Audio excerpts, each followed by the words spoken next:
नमस्कार, मी विशाल परदेशी. या विशेष शो मध्ये आपलं सगळ्यांचं स्वागत. संशय का? बरं, संशय ही अशी गोष्ट आहे की लोकशाहीत आरोप प्रत्यारोप करायचे झाले तर कोणाही बाबतीत संशय जो आहे तो मोकळेपणाने व्यक्त करता येऊ शकतो. अर्थात त्या पाठीमागे आधार असावा लागतो, काही पुरावे असावे लागतात. आता हे मुद्दे मी का मांडतो? याचं कारण असं आहे की CBI आणि NCBने गेल्या काही दिवसांमध्ये ज्या धडाधड कारवाया केल्या त्या कारवायांवरून आता संशय व्यक्त केला जातो. याविषयी खुद्द राज्याचे मंत्री नवाब मलिक यांनी काही मुद्दे उपस्थित केलेत. NCBचे संचालक समीर वानखेडे यांच्या कार्यक्षमतेवरती, त्यांच्या प्रामाणिकपणावरती काही प्रश्न उपस्थित करत त्यांच्या कुटुंबियांचे दुबई आणि मालदीव इथल्या सहलीचे काही फोटो त्यांनी समोर आणले आणि कशा पद्धतीने ते वसुलीचं काम करतात आणि ते कोणासाठी काम करतात याबद्दलची जाहीर वाच्यता केली. त्यामुळे आता चर्चा तर होणारच आणि ह्या सगळ्या चर्चेतले वेगवेगळे प्रश्न आणि त्या प्रश्नांची उत्तरं मिळवण्याचा प्रयत्न आपण करणार आहोत आजच्या संशय का, म्हणजे तपास यंत्रणांवरती संशय का या विशेष भागातला.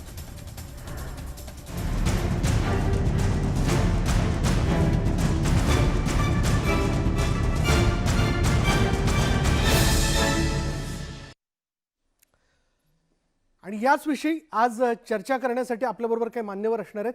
त्यापैकी पहिला मान्यवर आत्ता या क्षणाला आपल्याबरोबर आहेत. त्या आहेत राष्ट्रवादी काँग्रेसच्या नेत्या आणि कायम परखडपणे आपलं मत मांडणाऱ्या विद्याताई चव्हाण. विद्याताई, मला पहिला प्रश्न थेट आपल्याला विचारायचा आहे. हेच ते समीर वानखेडे ज्यांच्या विषयी म्हणजे सुशांत सिंग राजपूत प्रकरण, ड्रग्ज आणि बॉलिवूडचं कनेक्शन हे ज्यावेळेस समोर आलं त्यावेळी एक मराठी अधिकारी, प्रामाणिक अधिकारी म्हणून आपण त्यांचं कौतुक केलं.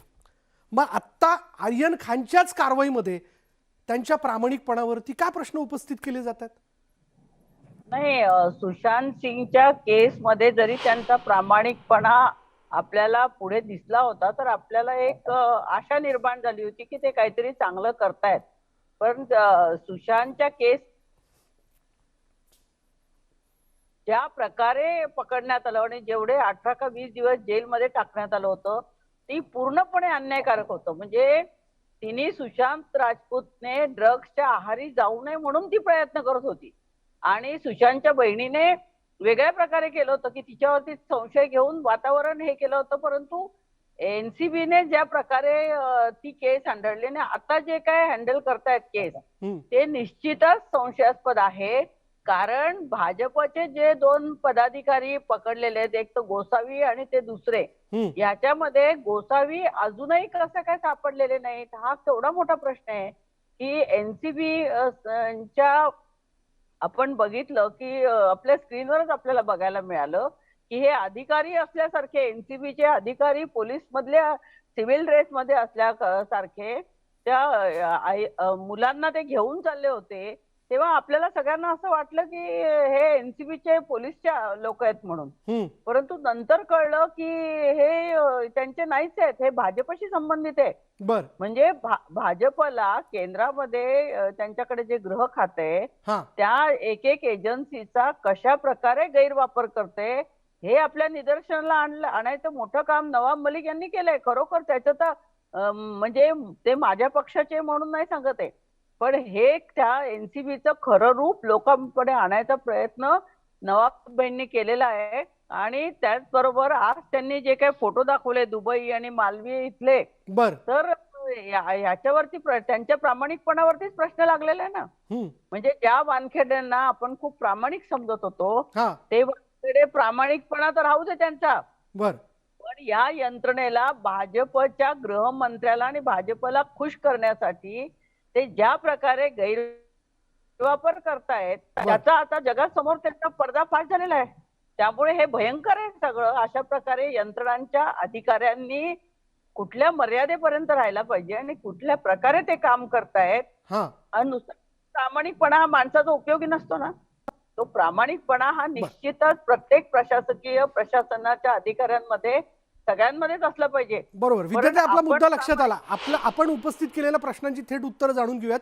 भाजपच्या नेत्या प्रवक्त्या शायना NC आपल्या बरोबर आहेत. शायना NC, आपण ऐकलं आता विद्या चव्हाण यांनी काय म्हटलं. खरंच समीर वानखेडे यांच्या पाठीमागे भाजपचे नेते आहेत का, त्यांच्या सांगण्यावरनं ते काम करतायत का, आणि नवाब मलिक यांनी आज जे थेट आरोप केलेले आहेत ते आपल्याला मान्य आहेत का?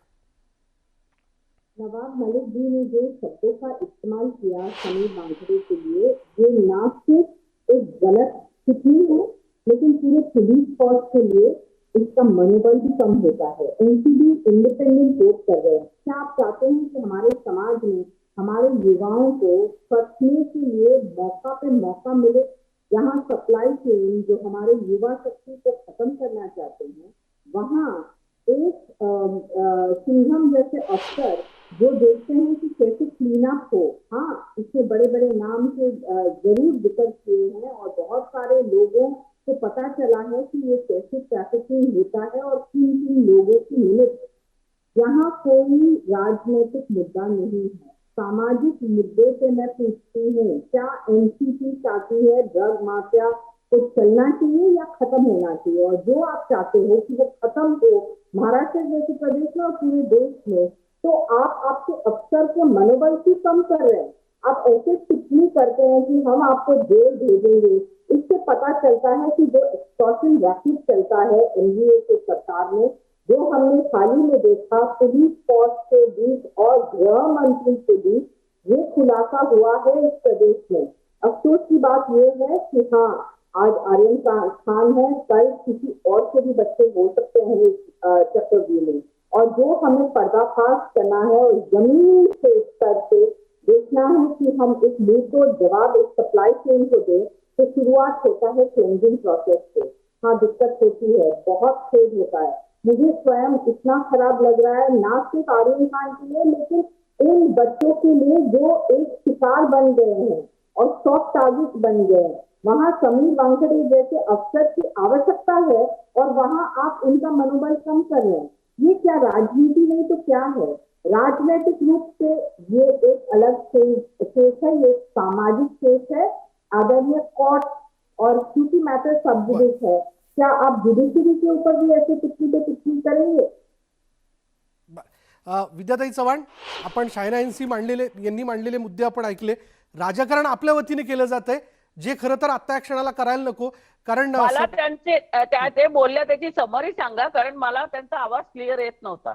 बर, त्यांनी असं म्हटलंय ड्रग्ज नेक्सस, ड्रग पेडलरचं कनेक्शन हे सगळं मिटवण्याचं काम ते करतायत. यात कुठेही भाजपाचे नेते त्यांचे बोलविता धनी नाहीयेत. ते काम त्यांचं प्रामाणिकपणे करतायत. आपण त्यांच्या प्रामाणिकतेवरती का संशय घेतोय? उलट आपण त्यांचं मनोबल कमी करतोय हे सगळं राजकारण करून, असे मुद्दे शायना यांनी मांडलेले आहेत. नाही, याच्यात शायनाजींना मला एक सांगायचंय की याच्यात ड्रग्स पेडलर नेक्सस जे काय असेल ना, ते आम्हाला काय ते त्यांचं बाजू घ्यायची नाही. आम्ही त्यांची बाजू घेत नाहीये. आम्ही पर्दाफाश केलेला आहे. एनसीबी चे अधिकारी ज्या प्रकारे भाजपच्या गृहमंत्र्यांच्या इशाऱ्यावर नाचतायत, तो पर्दाफाश झालेला आहे. इथे आम्ही कुठेही म्हटलेलं नाही. आणि मला या चायना एनसीना प्रश्न विचारायचा आहे की ते जर अधिकारी इतके प्रामाणिक, इतके कर्तव्य दक्ष आहेत, तर त्यांनी ज्यावेळेस आर्यन सापडला त्यावेळेस त्याच्याकडे त्यांना कुठलंही ड्रग्ज सापडलेलं नाही. जेव्हा त्याने जर ड्रग्ज कंझ्युम केलं असतं, एखादा दारू पिऊन गाडी चालवतो तेव्हा सुद्धा पोलीस लगेच त्याची टेस्ट करतात. त्याचं युरिन असेल, त्याचं ब्लड सॅम्पल घेतात आणि त्याच्यावरनं कोर्ट हा निर्णयापर्यंत जाऊ शकतो की या माणसाने ड्रिंक्स कंझ्युम केलं होतं का. तसंच ड्रग्सचं पण आहे. ड्रग्स कंझ्युम केलं होतं का, तर मग एवढे प्रामाणिक जर वानखडे होते तर त्यांनी त्याच्या ब्लड टेस्ट, युरिन टेस्ट का नाही केल्या नाही? त्याच्याकडे सापडलं नाही ड्रग. आणि दुसरा प्रश्न, जे गोसावी आणि जे दुसरे भाजपचे दोघं जण होते ते तिकडे काय करत होते? त्यांच्याकडे काही पोलीस दल नव्हतं? पोलिसांचं कोणी त्यांच्याकडे अधिकारी सक्षम नव्हते का? तिथे गुन्हेगार म्हणून त्यांना पकडल्यानंतर त्यांना एनसीबीच्या कार्यालयापर्यंत आणायला भाजपचे कार्यकर्ते का होते? उद्या राष्ट्रवादीकडे जर ग्रह खाते तर राष्ट्रवादीचे पदाधिकारी जर अशा प्रकारे गुंडांना पकडायला निघाले आणि जेलमध्ये टाकायला निघाले तर भाजपला सहन होईल का ते? तर ह्या ठिकाणी आतापर्यंत 70 वर्षामध्ये अनेक पंतप्रधान होऊन गेले, अनेकांनी गृह खातं सांभाळले, महाराष्ट्रात असेल, केंद्र शासनामध्ये असेल, पण अशा प्रकारे केंद्र शासन. बर, विद्यार्थी आपण शायना एनसी यांच्याकडनं थेट उत्तर घेऊयात ना. शायना एनसी, देखिए मैं सिर्फ ये कहना चाहती हूँ कि लॉ और जो कोई दखल करना चाहते हैं लीगल प्रोसेस में और एनसीबी के फैसले में, तो बहुत ही अफसोसजनक टिप्पणी है। आप एक जिम्मेदार राजनीतिक दल हो, वहाँ नवाब मलिक क्या कहते हैं कि ये तो पोपट है भारतीय जनता पार्टी के। जिस व्यक्ति ने खुलासा किया और उस खुलासा में उनका पक्ष नहीं रख रही है, लेकिन फैक्ट ऑफ द केस ये है कि ड्रग्स का प्रोक्योरमेंट के साथ साथ ये भी साबित हुआ है, आदरणीय कोर्ट ने स्वयं कहा, it is part of a larger nexus and if it is, it needs to be investigated. आज भारतीय जनता पार्टी का कोई पक्ष नहीं है इस पूरे केस में।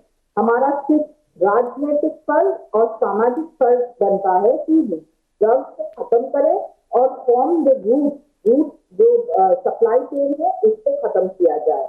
अब इसमें आपने कहा कि आदरणीय कोर्ट ने इनका एक्सटेंड किया बेल या नहीं दिया। शायना जी, विद्याताईंचा एक प्रश्न असा आहे की पहिल्या दिवशीच्या कारवाईमध्ये दृश्यांमध्ये दिसणारे भाजपचे कार्यकर्ते तिथपर्यंत का गेले होते? देखिए, भारतीय जनता पार्टी की 11 करोड़ सदस्य है कुठे गेले जो आणि नंतर कुठे गायब झाले? जो देखिए 11 करोड़ सदस्य में जो सक्रिय रूप से जो सदस्य है उनके प्रति आप कितनी नहीं करेंगे। एक व्यक्ति जिन्होंने सेल्फी अपना खुद की प्रशंसा के लिए, जिसका भारतीय जनता पार्टी से कोई लेना देना नहीं, ये डिफ्लेक्ट होता है केस को। आप केस के ऊपर फोकस कीजिए। Do you want to get rid of drugs in our society और नॉट? मैं ये सीधा सवाल पूछती हूँ एनसीपी को, क्योंकि जो उनका जो एक्सटॉर्शन रैकेट रहा है पूरे प्रदेश में, गृह मंत्रालय हो या पुलिस फोर्स को कैसे उन्होंने दुरुपयोग किया या कैसे हाथ में हाथ मिला के दोनों ने जो भ्रष्टाचार की, वो तो हम सब जानते हैं। अनिल देशमुख हो या परमवीर सिंह हो या फिर पूरा खुलासा जो हुआ है राजद के केस में, हम जानते हैं। तो ज्यादा टिप्पणी न करते हुए हम हमारे पुलिस फोर्स या एनसीबी के जो निडर कार्यकर्ता, मैं नहीं कहूंगी लेकिन निडर सिंगम है, उनके प्रति आप ऐसे टिप्पणी कर करके पता चलता है कि आप इसको एक राजनीतिक मुद्दा बना रहे। हम इसको एक सामाजिक मुद्दा पे और इसमें जजमेंट भी न देते हुए, क्योंकि आर्यन खान भी एक युवा है, उनकी जिंदगी के साथ कोई खिलवाड़ करने की आवश्यकता नहीं और करना भी नहीं चाहिए। रिफॉर्मेटिव अप्रोच जरूरी है। आप जजमेंटल अप्रोच की तरफ जा रहे हो, जहां आप ही तय करते हो कि क्या हुआ, कैसे हुआ, आपको कोर्ट, आपको वर्डिक्ट, ऐसा नहीं चलता। बरं, ठीक आहे. विद्याताईंना एखादा मुद्दा मांडायचा. विद्याताई बोला. नाही, मला त्या काय बोलल्या ते खरं, त्यांचा आवाज घुमतोय, मला काही ऐकूच येत नाही, मध्ये त्यांच्या ह्याच्यात डिस्टर्बन्स खूप आहे. तरी पण मला तुम्ही शॉर्ट मध्ये सांगा की त्यांना काय म्हणायचंय. आणि माझा प्रश्न आहे असा, त्यांनी अनिल देशमुखांचं नाव घेतलं, एनसीपीचं नाव घेतलं, तर त्या जर एक प्रामाणिक कार्यकर्त्या असतील तर त्यांना निश्चितच असं वाटेल की हे एनसीबीच्या कामामध्ये भाजपचा हस्तक्षेप आहे, हे त्यांनी मान्य करावं असं मला सांगायचं. आणि दुसरा माझा महत्वाचा मुद्दा आहे की हे प्रकरण आज शाहरुख खानच्या बंगल्याची पण झडती घेण्यात आली, तिथे पण एनसीबीचे पोहोचलेले आहेत. तर मला एवढंच सांगायचंय की आता अशा प्रकारे फक्त महागाई असेल, पेट्रोल डिझेलची दरवाढ असेल, गॅसची दरवाढ असेल, बेरोजगारी असेल आणि देशामध्ये शेतकऱ्यांचा प्रश्न आहे, या सगळ्या महत्वाच्या मुद्द्यांवरनं जर डायव्हर्ट करायचं असेल तर म्हणजे मग मोठ्या फिल्म इंडस्ट्रीच्या लोकांना पकडलं पाहिजे, त्यांच्यावरती खोटे नाटे आरोप केले पाहिजे, म्हणजे मीडियाचं आणि सर्व जगाचं लक्ष तिकडे जाईल आणि मूळ प्रश्नांवरती भाजपने महागाई वाढवली आहे, बेरोजगारी वाढवली आहे, शेतकऱ्यांचे कायदे रद्द करा म्हणून सांगतायत, तिकडे ते लक्ष देत नाहीये. युपीच्या निवडणुकांमध्ये काय चाललंय, पंतप्रधान लखनौमध्ये जाऊन आले परंतु शेतकऱ्यांना चिरडून टाकलं, त्याच्याकडे त्यांनी एक शब्दही तोंडातनं काढलेला नाहीये. इतका पंतप्रधान म्हणजे ज्याच्या संवेदनशीलता ज्याच्यामध्ये आहे की नाही असं प्रश्न निर्माण झालेला आहे, तिथे त्यांनी वक्तव्य सुद्धा केलेलं नाहीये. आणि हे सगळं करत असताना मीडियाचं आणि लोकांचं लक्ष मूळ प्रश्नांवरनं हटवण्यासाठी कुठे करायचं काम करतायत, त्याच्यामध्ये ते कधीच यशस्वी होणार नाही. जी, शायनांशी जी बोला. मैं पूछना चाहती हूँ, कहाँ से कहाँ फार्मर्स सुसाइड या फिर किसानों का मुद्दा और फिर बेरोजगारी का मुद्दा और फिर सरकार का, भारतीय जनता पार्टी का क्या लेना देना है इस पूरे कांड में? एक इन्वेस्टिगेटिव टिप आता है नारकोटिक्स ब्यूरो को, नारकोटिक्स ब्यूरो वहां तहकीकात करती है, पता चलता है कि ड्रग्स है, ड्रग्स का कंजम्पशन है और लार्जर चेन है, फिर तहकीकात होती है। अफसोस की बात यह है कि एक हाई प्रोफाइल केस में बड़े नाम जब आते हैं तो ऑब्वियसली मीडिया ट्रायल बनता है, लेकिन हम बल्कि बोल रहे हैं शुरुआत से कि आदरणीय कोर्ट को निर्णय लेने दीजिए सबूत के अनुसार, और जो आप ये नहीं खत्म करेंगे अब तो विद्याताई हमारे आते हुए पीढ़ी का क्या होने वाला है। आप सोचे हमारे युवा वर्ग को जो एक जाल में फंस गए हैं और बहुत सारे लोग ने सॉफ्ट टारगेट्स के रूप में अस्थिर करने के लिए, भारत को अस्थिर करने के लिए ये एक रूट अपनाया है।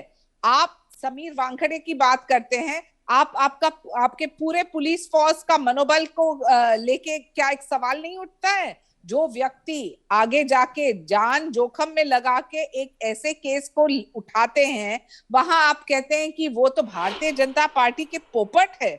ऐसे शब्दों का इस्तेमाल मुझे लगता है बहुत ही अफसोसजनक टिप्पणी है। और प्लीज, ये एक मीडिया ट्रायल नहीं है। हम संवेदनशीलता के साथ कहते हैं कि आर्यन खान का भी जजमेंट आप और हम नहीं तय कर सकते हैं। आर्यन खान का जजमेंट तब तय होगा जब ये सब फैक्ट्स पब्लिक डोमेन में आए और कोर्ट में आए।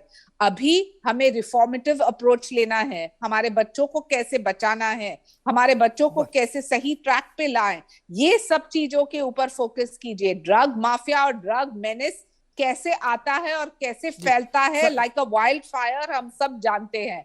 तो I think that we must be mature in approach और ये देखना है कि एक सामाजिक मुद्दा है, एक राजनीतिक मुद्दा नाही। आपला मुद्दा लक्षात आला।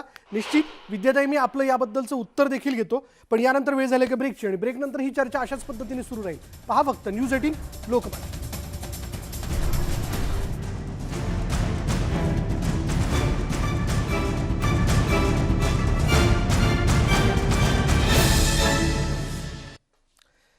आपण चर्चा करतोय ती एनसीबीची आतापर्यंतची झालेली कारवाई, आणि त्यावरनं आज जर थेट आपण बघितलं तर राज्याचे मंत्री नवाब मलिक आणि दुसरीकडे समीर वानखेडे हे आमने सामने आलेले आहेत। तपास यंत्रणांवरती संशय व्यक्त केला जातोय, याविषयी आपण चर्चा करतोय। विद्याताई चव्हाण आपल्या बरोबर आहेत, राष्ट्रवादी काँग्रेसच्या नेत्या, भाजपच्या नेत्या शायना एनसी आहेत। हा विद्याताई, मी थेट आपल्याकडे येतोय, बोला। नाही, ह्याच्यामध्ये मला महत्वाचा मुद्दा, शायनाजींना जर बच्चों के लिए, बच्चों की भविष्य के लिए त्यांना जर एवढं वाटत असेल तर जे मुलं ड्रग्स किंवा दारू किंवा अशा व्यसनाधीन झालेले आहेत त्यांना जेलमध्ये जबरदस्तीने कोंबलं नाही जात। त्यांचं रिहॅबिलिटेशन सेंटरमध्ये जाऊन त्यांचं मन परिवर्तन करण्यासाठी प्रयत्न केले जातात। आणि दुसरा मुद्दा महत्वाचा की गुजरातच्या अदानी एअरपोर्टवरती त्या बंदरवरती तिथे जवळजवळ 20,000 किलो, काहीतरी 30,000 कोटीचं रुपयाचं ड्रग्स सापडले। मग ते गृहमंत्र्यांच्या इशाऱ्यावर दाबलं गेलं का प्रकरण? मग ते ड्रग्स कुठे गेले? ते किती तरुण मुलांचं लाईफ बर्बाद करणारे होते का त्याचा कुठेच हिशेब नाही। 10 आणि 20 ग्रॅमचा ड्रग्सचा जर इथे एवढा एनसीबी विचार करत असेल तर देशाला सगळ्या हा मोठा प्रश्न पडलेला आहे की एवढं मोठ्या प्रमाणात गुजरातमध्ये एका बंदरावरती ड्रग्सचे पकडलेला साठा, त्याचा काहीच उल्लेख नाही। ते कुठे गेलं? कोणी प्रकरण दबावून टाकलं? असे अनेक प्रश्न लोकांच्या, देशवासियांच्या समोर आहेत। त्याचं शायनाजींनी उत्तर दिलं पाहिजे, भाजपने उत्तर दिलं पाहिजे। विद्याताई, मी घेतो त्यांच्याकडनं उत्तर, पण मला एक सांगा ना विद्याताई, मला एक सांगा ना की आज आरोप करताना नवाब मलिक थेट समीर वानखेडेंच्या कुटुंबियांवरती घसरले, हे कितपत योग्य होतं? हे बघा, कुटुंबियांवर घसरायचा प्रश्न नाहीये। जेव्हा समीर वानखेडे एक जर अधिकारी असतील तर ते अशा प्रकारे दुबईला किंवा मालवीय बीचला गेले तेव्हा ते फॅमिली बरोबर गेलेले आहेत। त्यांची पत्नी सुद्धा सिनेमा क्षेत्राशी संबंधित आहे, त्यामुळे हे प्रश्न आपोआपच उठणार आहेत। पण विद्याताई, आज मालदीव दुबई सर्वसामान्य माणसाच्या आवाक्यात आहे, त्या सहली ते देखील करू शकतात, ते करू शकत नाहीत का? नाही, ते करावं ना, त्यांनी जरूर करावं, त्याच्याबद्दल कोणाचं।